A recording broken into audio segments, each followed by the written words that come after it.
യേശുവിൻ്റെ കൂട്ടായ്മയിലെ എല്ലാ പ്രിയ സഹോദരങ്ങൾക്കും എല്ലാ ദൈവമക്കൾക്കും പിതാവായ ദൈവം ഈ പ്രഭാതത്തിൽ സമൃദ്ധമായ അനുഗ്രഹങ്ങൾ കൊണ്ട് നിറയ്ക്കട്ടെ എന്ന് പ്രാർത്ഥിക്കുന്നു. ഈ നല്ല ദിനത്തിൽ ദൈവത്തോട് ചേർന്ന് നിന്ന് ദൈവസന്നിധിയിൽ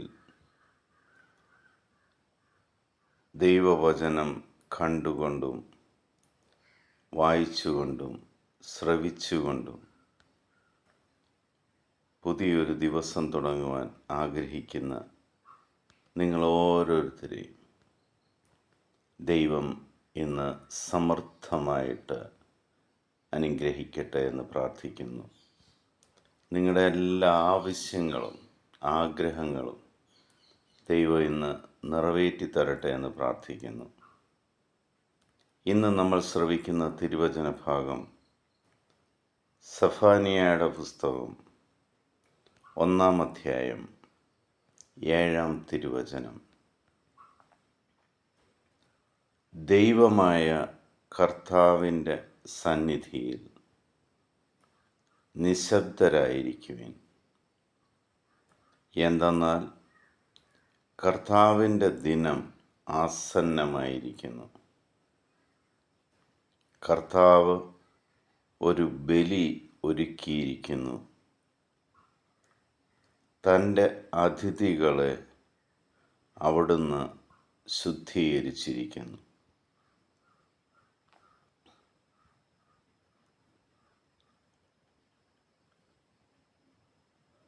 ദൈവസന്നിധിയിൽ സമർത്ഥമായ വിരുന്നിന് ഒരുക്കമായിരിക്കുന്ന സമയം. ദൈവം തനിക്ക് വേണ്ടപ്പെട്ടവരെയൊക്കെ തിരഞ്ഞെടുത്തിരിക്കുന്ന സമയം.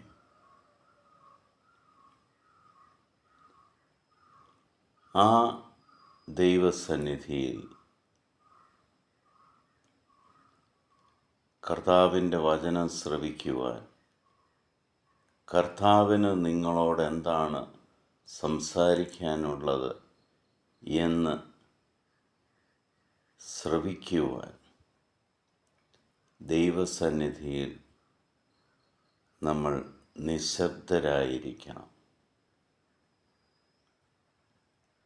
ദൈവത്തിൻ്റെ അടുക്കൽ നമ്മൾ ചെല്ലുമ്പോൾ നിശബ്ദത പാലിച്ചെങ്കിൽ മാത്രമേ ദൈവം പറയുന്ന കാര്യങ്ങൾ കേൾക്കുവാൻ നമുക്ക് സാധിക്കുകയുള്ളൂ. നിന്റെ ഹൃദയ രഹസ്യങ്ങൾ അറിയുന്ന കർത്താവിന് നിനക്ക് വേണ്ടതെല്ലാം തരുവാൻ ഒരു നിമിഷം മതി. എന്നാൽ ദൈവത്തിൻ്റെ മുന്നിൽ നിശബ്ദനായിരിക്കുവാൻ നമ്മൾ ഒത്തിരി ശ്രമിക്കേണ്ടതായിട്ട് വരും. കാരണം നമ്മുടെ ബുദ്ധി, നമ്മുടെ മനസ്സ് ലോകം മുഴുവനും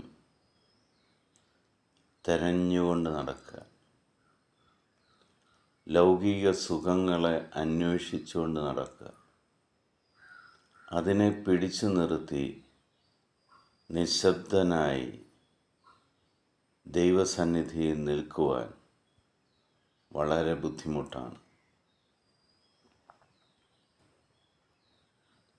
എന്നാൽ ആരെയെല്ലാമാണോ ദൈവം ആന്തരികമായി ശുദ്ധീകരിച്ചിരിക്കുന്നത് അവർക്കെല്ലാം ദൈവസന്നിധിയിൽ നിശബ്ദനായി ഇരിക്കുവാൻ സാധിക്കും.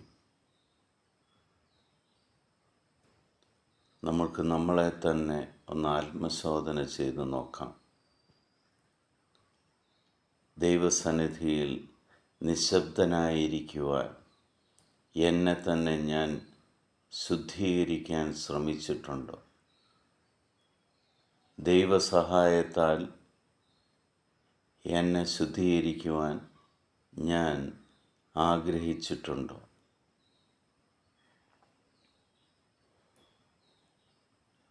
കാരണം കർത്താവിൻ്റെ ദിനം ആസന്നമായിക്കൊണ്ടിരിക്കുക. നമ്മുടെ പാപങ്ങളെ ഓർത്ത് നമ്മൾ അനുതപിച്ച് നമ്മളെ ശുദ്ധീകരിച്ച് നിർത്തിയില്ല എങ്കിൽ നമ്മുടെ മനസ്സിനെയും ബുദ്ധിയെയും ശാന്തമാക്കി ദൈവസന്നിധിയിൽ നിശബ്ദനായിരിക്കുവാൻ നമ്മൾ പഠിച്ചില്ല എങ്കിൽ നമ്മൾ ദൈവത്തിൽ നിന്നും ഒറ്റപ്പെട്ടു പോകും.